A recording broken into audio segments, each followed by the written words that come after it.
Bien, amigos, nosotros tenemos el privilegio de contar con la presencia del doctor Antoliano Peralta Romero. Es el consultor jurídico del Poder Ejecutivo desde el inicio del gobierno del Partido Revolucionario Moderno y del licenciado Luis Abinader, 2020.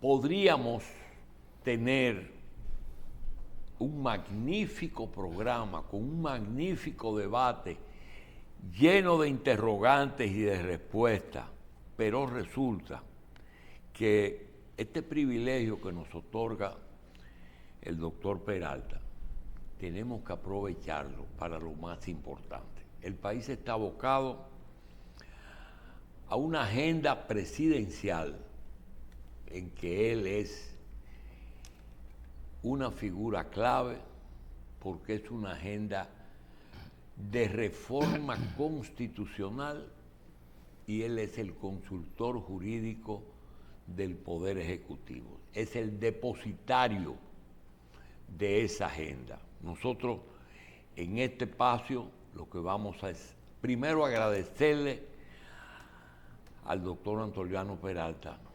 que nos haya permitido conversar con él, y nosotros lo que vamos a dejar que el país conozca lo que el gobierno desea que el país conozca con respecto a las reformas y sobre todo a la reforma constitucional y los puntos que la componen. Doctor, gracias por estar con nosotros. No tenemos con qué agradecerle que usted haya aceptado estar aquí en un momento en que el país necesita de esa orientación. Gracias de nuevo. No, gracias a ustedes. La verdad que sí. Me siento bien aquí. Me siento cómodo aquí. Bueno, es que los antolianos aquí son bien llegados. Son bien llegados. Bienvenidos, todos. Así es. Doctor, con respecto a la reforma constitucional que ustedes depositaron o van a depositar, ¿cuál es el proceso primero que se utiliza en nuestra Constitución para ese tipo de reforma? Aunque se haya usado en todos los gobiernos anteriores, ahora con la excepción de que hay una diferencia. No, muy bien. Es una pregunta, creo que en toda entrevista relacionada con la reforma constitucional debería empezar por esa pregunta. Con propósitos, digamos, didácticos. La Constitución de la República establece que la única forma de reformarla es la misma que establece, que dispone la Constitución. No puede ser de otra manera. Y lo que dispone la Constitución es que el Poder Ejecutivo o un número determinado de legisladores introducen un proyecto de ley que tiene dos elementos, que declara la necesidad de la reforma y que convoca a la Asamblea. Eso es lo que se ha depositado. Ese proyecto de ley que declara la necesidad de la reforma. Una vez aprobada esa ley, esta ley tiene una condición especial y es que no puede ser observada por el Poder Ejecutivo. Una vez conocida. Una vez aprobada, convertida en ley, distinta a todas las leyes. Y esa ley nada más es una convocatoria. Esa ley dice por qué se necesita, declara la necesidad de reformar la Constitución y convoca a la Asamblea para, y esto es importante, esto que voy a decir ahora, convoca a la Asamblea para dentro de un plazo de 15 días, dentro de los 15 días, pero indica los artículos que se van a conocer, los elementos que se van a conocer en la Asamblea Revisora. De ahí que se sostiene, y yo estoy de acuerdo con ese criterio, que todas las reformas que se vayan a introducir en la convocatoria deben hacerse en la ley.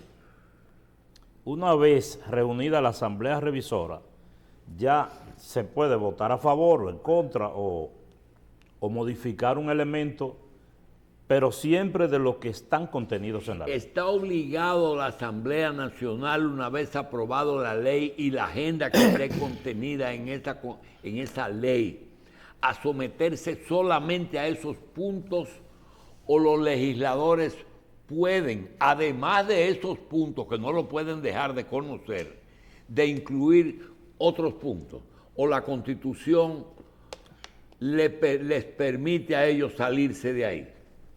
No, la Constitución dice en su artículo 271 que una vez aprobada la ley, se convocará a la Asamblea dentro de los 15 días siguientes A la aprobación de la ley. a la aprobación de la ley para conocer, y subrayo esto, de la reforma propuesta. Las propuestas. Es decir, y la reforma propuesta Son los puntos que se... son los puntos que están en la ley. Además, quiero decir algo, Pero la Asamblea no es soberana para temas. la Asamblea es soberana para aceptar o rechazar lo que se propuso, pero previamente esto pasa por el filtro del Congreso y esto tiene un componente jurídico que yo hago un esfuerzo por traducirlo al lenguaje sencillo.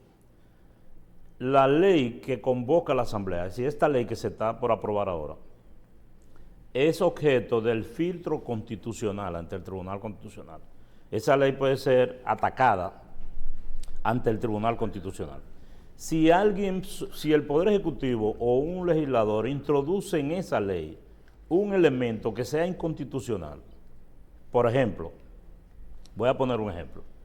El artículo 4 de la Constitución dice que el gobierno siempre tendrá que ser republicano, democrático, civil y representativo. Sí. Y que ese elemento no puede ser objeto de reforma. Dice Sí. el artículo 4 combinado con el 12 y 8. Eso es lo de la cláusula Petra. Exacto. Vamos a suponer que un legislador diga, yo quiero que se introduzca en esa ley, o lo diga el presidente de la República, una reforma para que el gobierno pueda ser militar. Eso es inconstitucional. Ese elemento de la ley es inconstitucional. Entonces, eso puede ser atacado ante el Tribunal Constitucional. Muy bien, perfecto. Y lo tumban. Ahora, un legislador que se pase de inteligente dice, bueno, como esta ley puede ser atacada ante el Tribunal Constitucional, déjame decirlo en la Asamblea, donde ya pasamos la fase de la revisión constitucional.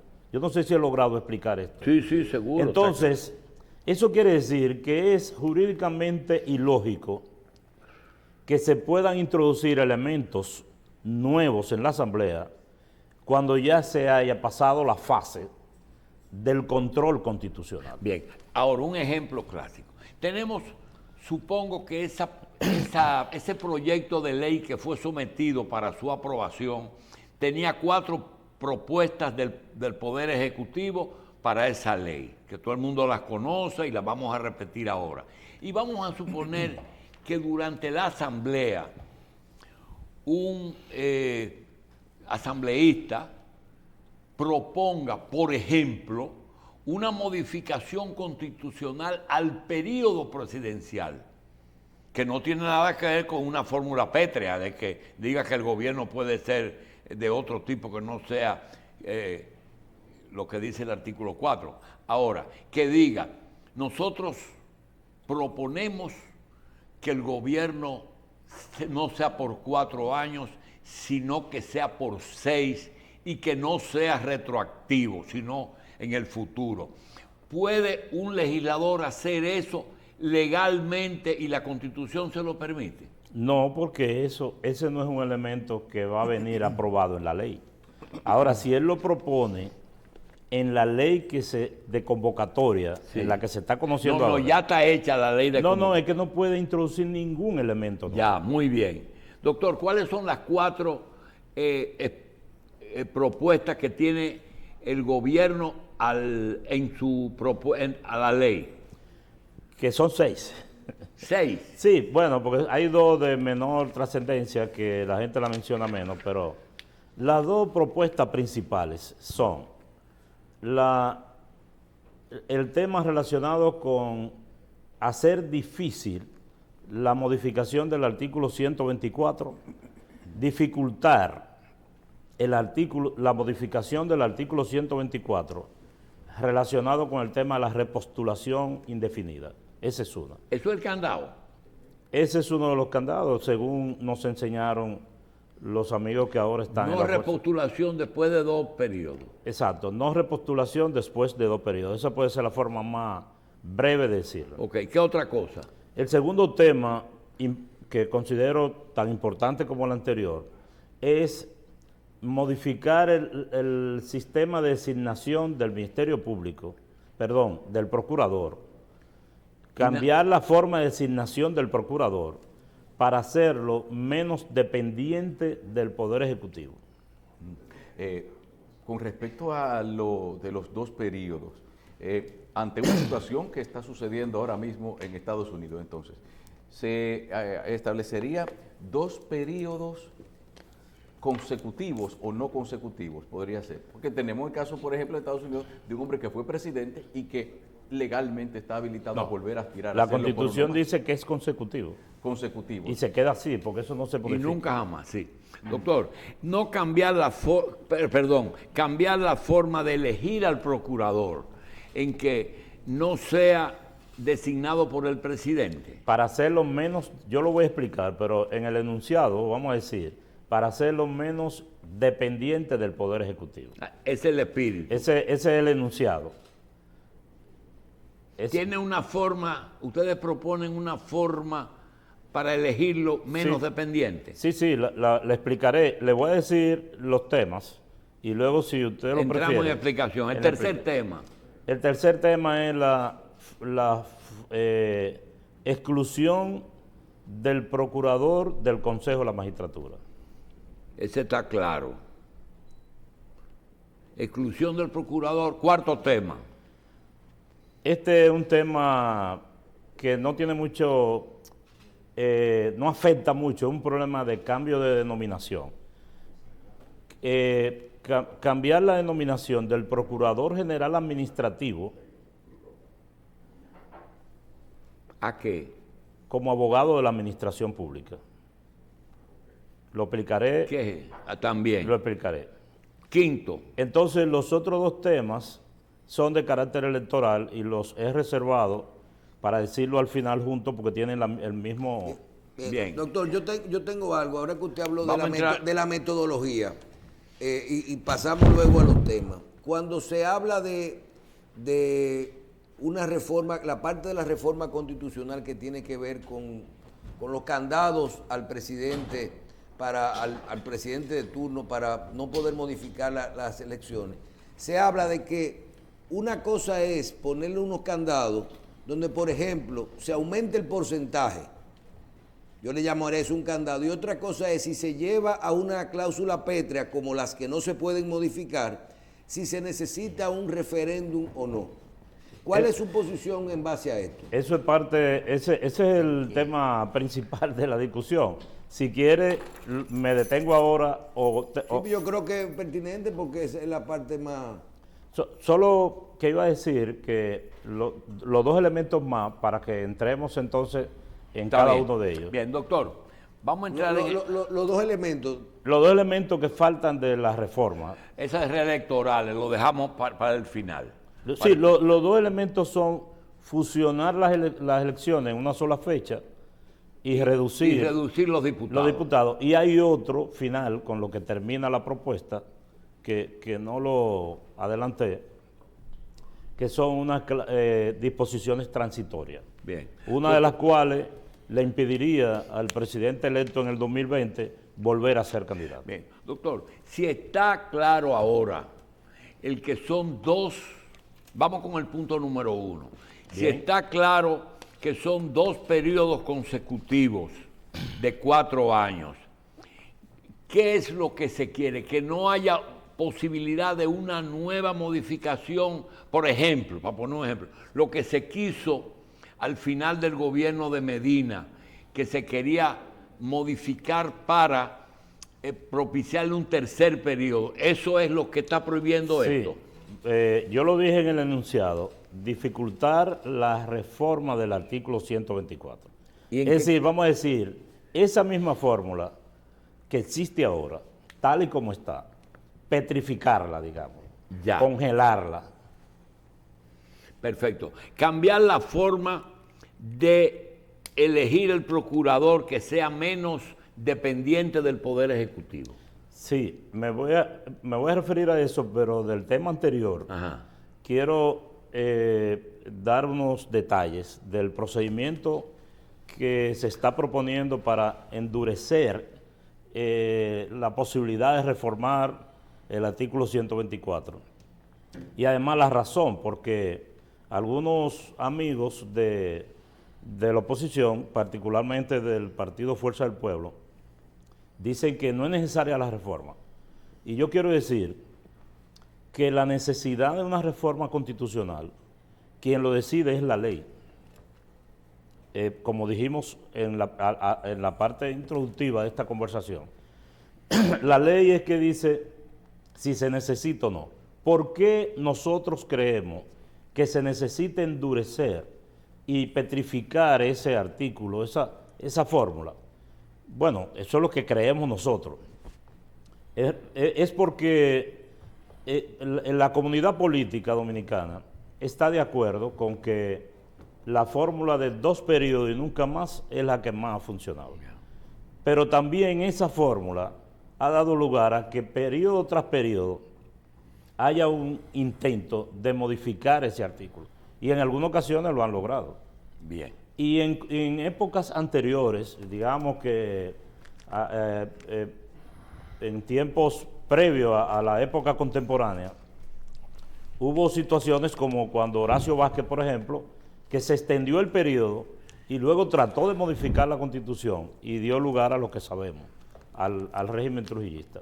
Entonces, ¿cómo nosotros queremos hacer eso? Es introduciendo el contenido del artículo 124 en el 268, donde está el artículo 4, es decir, la misma disposición que se dice respecto a la forma de gobierno, que la Constitución lo diga también con respecto a la repostulación, que no puede ser objeto de reforma. Esa es la idea. O sea, que no sería ponerle, sería bloquearlo de por si fuera aprobado así, sería bloquearlo para siempre ya. Sí, bueno, habrá un mecanismo de reformarlo, existe siempre un mecanismo. Sin embargo, en la propuesta estamos sugiriendo una cláusula general que sería un nuevo artículo, el 278. La Constitución termina en el 277. Entonces, se agregaría un nuevo artículo, el 278, para que diga que ningún funcionario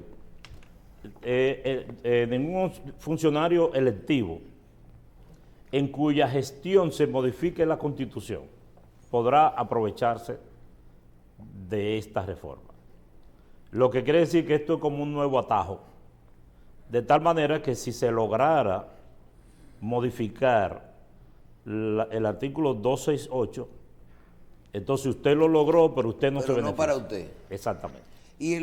Lo que conversábamos al principio, de que para entrar ese artículo ahí, se necesite un referéndum. Ya caímos en el tema. Bien, Exacto. doctor Peralta, si yo, por lo dicho, el pueblo común, la gente que no es abogado ni constitucionalista, entienden de ese artículo lo siguiente, que esa parte de la modificación constitucional lo que busca es que un presidente pueda ser reelecto en 2 periodos constitucionales y que no haya una forma constitucional de que se pueda modificar eso. Eso es lo que dice ese artículo. Sí, que sea muy difícil, por lo menos. Que sea difícil. Que sea difícil. Ahora, sí, pero un momentico, que ahí dijo que sea muy difícil. Pero ¿qué pasaría si en el 26 el PRM se reúne y dice, caramba, pero ninguno de nuestros candidatos tiene suficiente marca para competir con la oposición? El único que puede mantener ese partido en el poder es el presidente. Procedería una última instancia para habilitar a Luis Abinader? En el 26 no, ayer me lo dijo alguien. No, yo digo. Ayer me dijo alguien, es que ustedes están cometiendo un error, porque el único que puede ganar en el 28. ¿Quién? Una persona me dijo ayer Sí. que el único que podía ganar en el 28 era Luis Abinader. Seguro. O sea, no hay que esperar el 26 para oír eso. Sí. No, lo que pasa es que hay 3 obstáculos. Si se aprueba dentro de un mes la reforma constitucional, Sí. primero habría que reformar la Constitución para eliminar la cláusula pétrea y luego volverla a modificar para modificar el 124. Pero habría también que quitar la disposición transitoria que dice que Luis Abinader no puede ser candidato.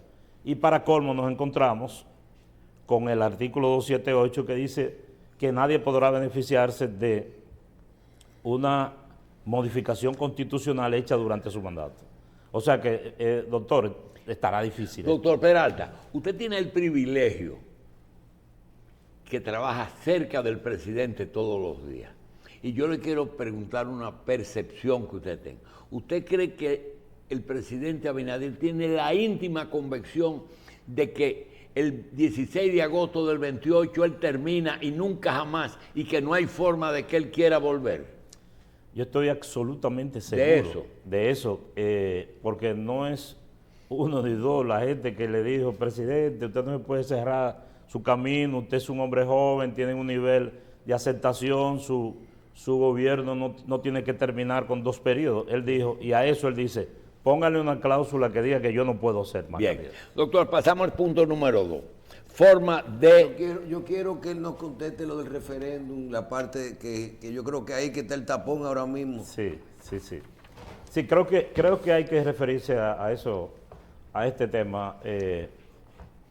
Hay una discusión teórica respecto a si para modificar el artículo 268 o el 124 hay que realizar un referendo aprobatorio, porque el artículo 272 de la Constitución dice que para modificar la Constitución con relación a determinados elementos, menciono algunos, el tema de territorio, moneda, nacionalidad, derechos y garantías fundamentales y aquí es que viene el tema, la forma de modificar la Constitución. Entonces, la discusión está en que algunos teóricos del derecho constitucional dicen, pero no se está reformándola, no se está modificando la forma de reformar la Constitución. No sé si logro explicarlo. Y otros dicen, bueno, es que están, al introducir el 124 dentro del 268, agregarlo con esa disposición como parecida a lo que dice el artículo 4, ¿verdad? Es decir, eso yo lo he explicado ahorita y entiendo que ha quedado claro. El artículo 268 dice, la Constitución no podrá ser reformada con relación a la forma de gobierno, que yo qué, es decir, a lo que dice el 4. Y nosotros decimos que también diga que no podrá ser reformada en lo que tiene que ver con lo que dice el 124, es decir, el tema de la repostulación. Entonces, hay una discusión sobre si eso implica una modificación al procedimiento de reforma. Y ¿Si llevaría un referéndum o no? exacto. Si se acepta que eso cambia el procedimiento de reforma, entonces lleva un referéndum. Ahora, algunos decimos que no se está afectando el modo de reformar la Constitución. Hay quienes dicen que sí, eso cae dentro de la discusión teórica. Pero hay también un elemento, al margen de que nosotros consideramos que no se afecta el procedimiento, y hay una serie de artículos de constitucionalistas dominicanos que puedo mencionar como Cristóbal Rodríguez, Julio Curi, Eric Raful, que vi que escribió un artículo hoy en el periódico Diario Libre diciendo que no se afecte y que no lleva referendo. Al margen de eso, la consultoría elaboró un proyecto de ley de referendo en el 2021 y ese proyecto de ley no ha sido aprobado. Lo que quiere decir que tampoco hay un marco legal para la celebración y organización de referendos. Y es el propio Tribunal Constitucional quien ha dicho que no hay la obligación de realizar el referendo si no existe el marco legal. De manera que yo no quiero dejar establecido aquí como una verdad absoluta para los fines didácticos de los televidentes de este programa, que sí que es cierto que no, eso está dentro del plano de la discusión y yo expreso mi punto de vista. Media hora. Doctor. Punto número 2, doctor. Para cerrar ese punto, doctor, del referéndum que plantea el doctor Peralta y sobre todo la última parte referida a la ausencia de una ley que regule el referéndum en la República Dominicana. Justamente el lunes pasado, haciendo acopio de un artículo publicado por el doctor Rafael Ciprián, coincidía con el doctor de que no es necesariamente imprescindible, según el 272, la existencia de una ley previa para que se pueda hacer un referéndum. El 272 dice en el párrafo 1, 60 días de haber recibido el proyecto, se convoca el referéndum. Dice que debe ser aprobado por mayoría de votos y que por lo menos 30% de el padrón electoral debe participar. Por lo tanto, doctor, en ese aspecto creo que hay una brecha si se fuera el caso de que decidiesen, porque la discusión del referéndum no, más que jurídica y política, una decisión política. Imaginémonos que sí, que el Poder Ejecutivo dice, no, voy a crear también otro precedente, sin estar obligado, como está diciendo con el procurador, a hacer un referéndum para darle legitimidad a mi reforma, convoco el referéndum. ¿Es posible hacerlo dentro del marco del 272? Mire, yo conozco esa tesis de mi distinguido amigo, el magistrado Ciprián, y tengo mis reservas sobre ella. Creo que lo conveniente es que se apruebe la ley, porque debo decir que yo soy un abanderado del referendo. Es decir, tan es así que desde que llegamos al gobierno, nosotros comenzamos a trabajar en el proyecto de ley de referendo y el proyecto está depositado en la Cámara de Diputados. Sin embargo, yo creo que vamos a hacer un símil con el proceso electoral. La Constitución manda que se convoque la Asamblea Electoral cada 4 años en una época determinada y que se celebren las elecciones. Ahora, imaginemos unas elecciones sin ley electoral. Pueden surgir, es cierto que la Constitución marca las líneas generales del referendo, pero se pueden suscitar incidentes e inconvenientes que no sean suplidos por la ley. Es más, existiendo la ley, hay que emitir reglamentos para hacerla más. De manera que ese es mi criterio. Bien. Doctor, el punto número 2. Mire, sobre el 3, que es la exclusión del Procurador General de la República del Consejo de la Magistratura y fusionar las elecciones y reducir el periodo. Eso es cuestión de que lo aprueben o no, no es motivo de discusión, pero ayúdenos a definir el tema de la forma de elegir la Procuraduría. Bien, ¿qué es lo que se persigue con esto? En muchos países que Iberoamérica y Estados Unidos, la forma de elegir a lo que se llama el fiscal general, en muchos sitios se llama fiscal general, aquí se llama procurador y lo estamos dejando con ese nombre, es distinta a una simple designación del presidente. Por ejemplo, en Estados Unidos, el presidente propone un candidato al Congreso, creo que al Senado, y lo ratifica o no lo ratifica. Es una fórmula más o menos parecida como la que se usa aquí para los embajadores, que el presidente propone un nombre de un embajador y el Congreso se lo... Entonces, alguna gente dice, ¿por qué el presidente tiene que ser quien proponga un candidato al Consejo de la Magistratura? ¿Y por qué al Consejo de la Magistratura? Y trato de explicar eso.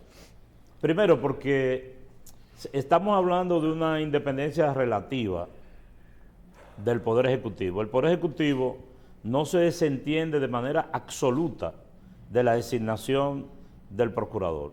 Lo que el presidente Abinader quiere dejar como legado es que la designación del procurador y su remoción no dependa de un simple decreto del presidente, sino que haya un órgano de control que sea capaz de decirle, presidente, usted propuso a José Pérez y José Pérez nosotros entendemos que no es la persona idónea, no cumple, tiene este problema, y que se lo vete, que se lo rechace.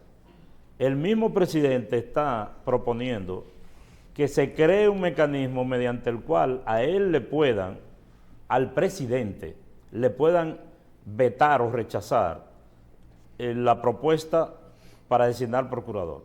Ahora, ¿por qué al Consejo de la Magistratura? Nosotros evaluamos la posibilidad de que fuera a la Cámara de Diputados, al Senado, y en la reunión de la Comisión Conjunta, un legislador amigo de la Fuerza del Pueblo dijo, ¿por qué ustedes no escogieron al Senado, que es más representativo? Y yo digo, mire, el presidente Abinader iría de robo ahora mismo con el Senado. Sería una burla decir ahora mismo, voy a cambiar la forma de nombrar al procurador, que sea el Senado, y yo lo nombro y el Senado me lo va a ratificar. Bueno, se escogió el Consejo de la Magistratura porque ese es el único órgano que hay en la institucionalidad dominicana donde están representados los tres poderes del Estado y donde coexisten dos o más partidos políticos.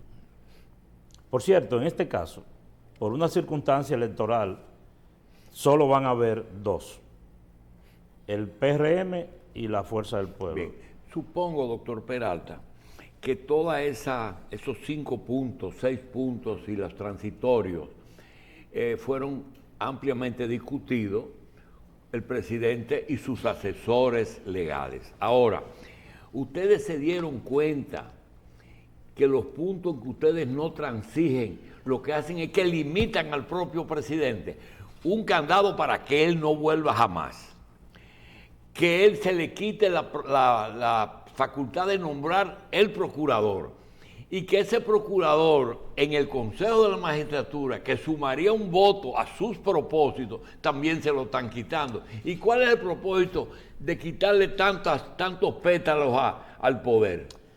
Porque el presidente no está pensando en él. Ah, claro. ¿Y está pensando en quién? Está pensando en el que viene. Está pensando en la historia. Él lo que quiere es que la figura del presidente no tenga tanto poder decisorio con respecto al Ministerio Público. Que, por cierto, el expresidente Fernández dijo en un juego de palabras que Luis Abinader confundía el Ministerio Público con el procurador. No es así.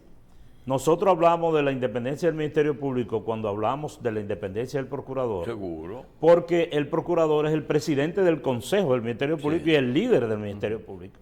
Entonces, doctor Jacín, yo sé que suena raro todo esto. Oh, sí, porque se está... Suena raro porque además, al excluir al procurador, quedarían en 7 y el presidente pierde el voto calificado. Seguro. Ahora hay una información. Sí, pero cuando la oposición dice que no se modifique la Constitución, lo que le está dando es un espaldarazo al presidente. Sí, así es. La oposición, el presidente dice, yo no quiero designar al procurador ni quiero designar a los adjuntos. Y la oposición dice, se lo rechazamos. Sí. Siga usted designando al procurador. Seguro.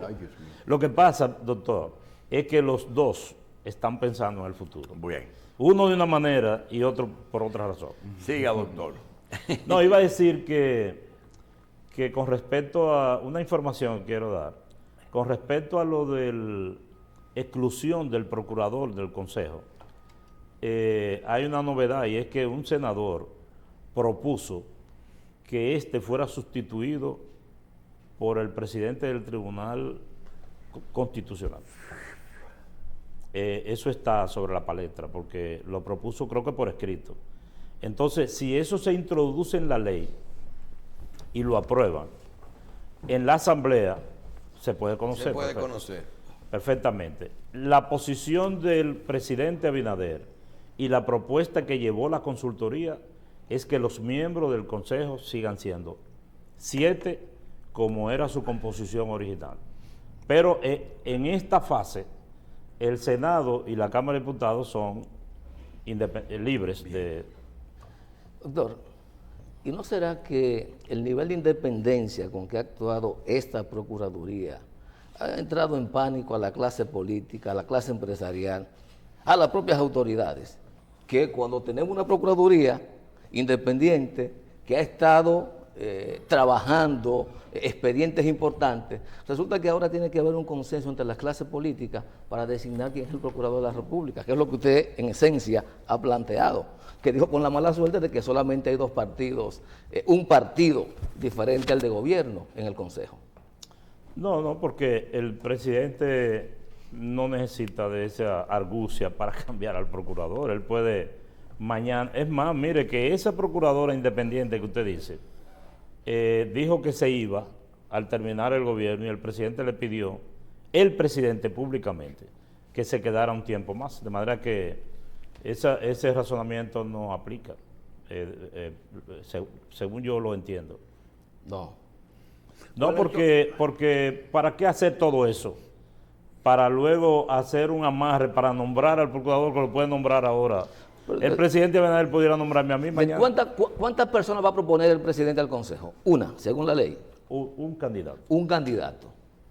¿Y si se lo objetan, reintroduce a otro candidato? Así es. ¿Y por qué no alterna y nos ahorramos tiempo, doctor? Pudiera ser una terna o pudiera ser esta fórmula y pudiera ser otra, y se decidió porque sea, como yo dije ahorita, como ocurre en Estados Unidos, que el presidente propone uno al Senado. Bien, doctor, hay un espacio de discusión en busca del consenso en esta ley o esta reforma a la Constitución que no queda claro, y es cuando se conoce la ley, ahora, la ley que crea la necesidad de modificar la Constitución. Usted ha dicho que se ponen los temas y donde se cambiaría y lo que se cambiaría. Ahora mismo estamos en un espacio de discusión y lo que salga de esa aprobación es lo que va a la Asamblea. Todavía en la Asamblea, si es del mismo tema, podría haber, por ejemplo, modificaciones en plazo o eso mismo decir, pueden haber modificaciones. Por ejemplo, vamos a poner un ejemplo, a ver si no sé si me... Sí, voy a ilustrar eso, a ver si estamos en sintonía. Se propone reducir la matrícula de los diputados para que en vez de 190 sean 137. Yo no creo que eso va a llegar en la ley así, pero supongamos que llegue así como está. La Asamblea puede decir, no, 137 no, 150. En la Asamblea ya, si es del mismo tema que se aprobó. Sí, porque tampoco es que la Asamblea está obligada a someterse a lo que diga la ley.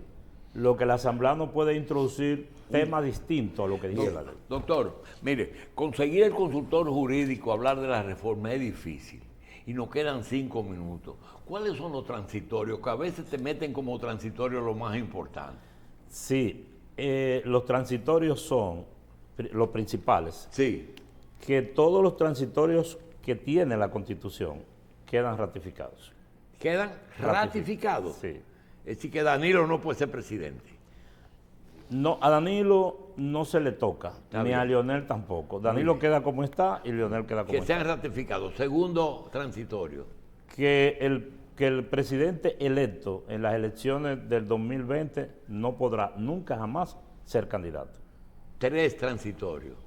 Y hay otros transitorios que tienen que ver con disposiciones del propio funcionamiento de la Constitución. Por ejemplo,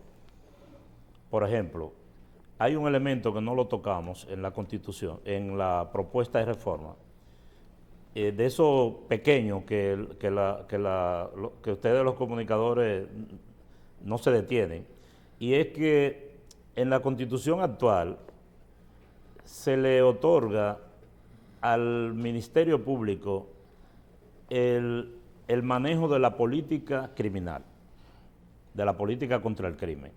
Entonces, nosotros decimos que hay, y eso nadie lo discute, que hay un problemita de redacción que queremos corregir, porque la política criminal tiene dos elementos, uno de prevención y otro de reacción. La reacción es cuando hay un crimen o un delito, entra el Ministerio Público a perseguir ese crimen, ¿verdad? Esa es la reacción frente al crimen. Ahora, cuando Chu Vázquez decía, voy para Cristo Rey a un programa de barrio seguro, eso es prevención. Y esa política de prevención le corresponde al Poder Ejecutivo, Bien. no al Ministerio Público. Entonces, lo que estamos diciendo en la propuesta de reforma es que la política criminal del Estado se divide entre el Poder Ejecutivo y el Ministerio Público, a quien se le reserva la persecución, no la prevención. Bien. Doctor, para nosotros, por lo menos yo terminar, yo le quiero hacer una pregunta fuera de la reforma constitucional. ¿Cuál sería el mecanismo que se pueda utilizar desde un poder ejecutivo y una consultoría jurídica para resolver un tema que aquí el expresidente del Tribunal Constitucional lo denunció, y lo denunció siendo también presidente del Tribunal Constitucional? La cantidad de sentencias que no han sido acatadas por el Poder Ejecutivo. ¿Qué se puede hacer en esos casos? No, ¿qué se está haciendo? Ah, ¿se está haciendo? Sí, claro. Desde que esa denuncia se hizo, la hizo el expresidente del Tribunal Constitucional, el presidente de la República me instruyó a mí para que hiciera un levantamiento de todas las sentencias que está, porque venían era de las administraciones pasadas, casi todas. Son sentencias viejas. Sí. Y nosotros le dirigimos una comunicación a todas las instituciones del Estado que tenían sentencias pendientes de ejecutar. Y ellos comenzaron a notificarnos que se habían estado la policía, agricultura, etcétera. Ahora, doctor, le voy a decir algo. Hay algunas que son de difícil ejecución. Difíciles de ejecutar. Hay algunas de difícil ejecución. Sin embargo, yo entiendo que las sentencias del Tribunal Constitucional hay que cumplirlas. Hay que cumplirlas, pero no dejan de ser difíciles. Por ejemplo, una persona que su abuelo era dueño de una cantidad enorme de terreno en X lugar, y ya eso está, el gobierno de Trujillo o el de Balaguer se lo declaró de utilidad pública, nunca se lo pagó. No se lo pagaron. Eso ha venido revaluándose y tiene un precio multimillonario. Y ahí están los terrenos, eso es una deuda pública de difícil manejo. Esa es una, no imposible, pero le voy a decir otra. Yo vi un caso de un oficial de una institución de la Fuerza Armada que lo tenían esposado, imágenes, en la Dirección Nacional de Drogas, porque lo encontraron en una acción relacionada con tráfico de narcóticos. Pero lo votaron mal votado, violando sus derechos. No fue en este gobierno. Bien preso, mal votado. Bien preso, pero exactamente. Bien muerto, pero mal matado. Sí. Que resulta que ese oficial fue al Tribunal Superior Administrativo y el tribunal dijo, a usted se le violaron sus derechos. Por tanto, se ordena su restitución. Y las autoridades militares dicen, pero este tipo es un narcotraficante. Y yo digo, pero tiene una sentencia definitiva que ordena su restitución. Ya usted ve que hay sentencias, hay cosas imposibles, que son difíciles de ejecutar. ¿Algo más, doctor? Sí, finalmente, dos por qué. ¿Por qué la unificación de las elecciones y por qué reducir la matrícula? La unificación de las elecciones era en todas las conversaciones que tuvimos previa a la reforma, eso fue un tema que surgió. En la fórmula, la separación de las elecciones, en principio no es mala, pero la fórmula que existe en la ley actualmente no ha funcionado.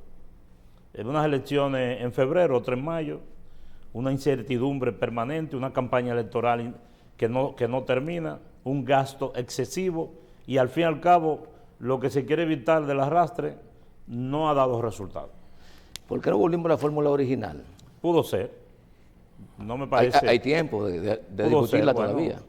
Estamos en la fase de discusión y lo de los diputados es porque ya no caben Ellos no van a aprobar su propia reducción, doctor. pero ya no caben, doctor. Dice Pacheco que no caben. Carlos quiere saber si la Gaceta Oficial la están haciendo, está desesperado. Sí, se hace. Todavía se imprime. Sí. Se imprimen y, en línea, y se tienen digital también. En línea está. Y con respecto a, se dice que de la Constitución actual que tenemos, había legislaciones pendientes de conocerse y de aprobarse que tenían que ver con su funcionamiento. Entonces, con una reforma, ¿se mantiene todavía la necesidad de estas leyes? No se especifica. No, la reforma, este proyecto de reforma ordena que todas las leyes pendientes de reformas anteriores y las que surjan de esta reforma deberán conocerse y aprobarse dentro de estos 4 años. Ah, qué bien. Bien. Doctor Antoliano Peralta, consultor jurídico del Poder Ejecutivo, mil gracias por estar con nosotros y por tratar sin ningún tipo de problemas todos los temas que le hemos planteado. Gracias, doctor. A ustedes.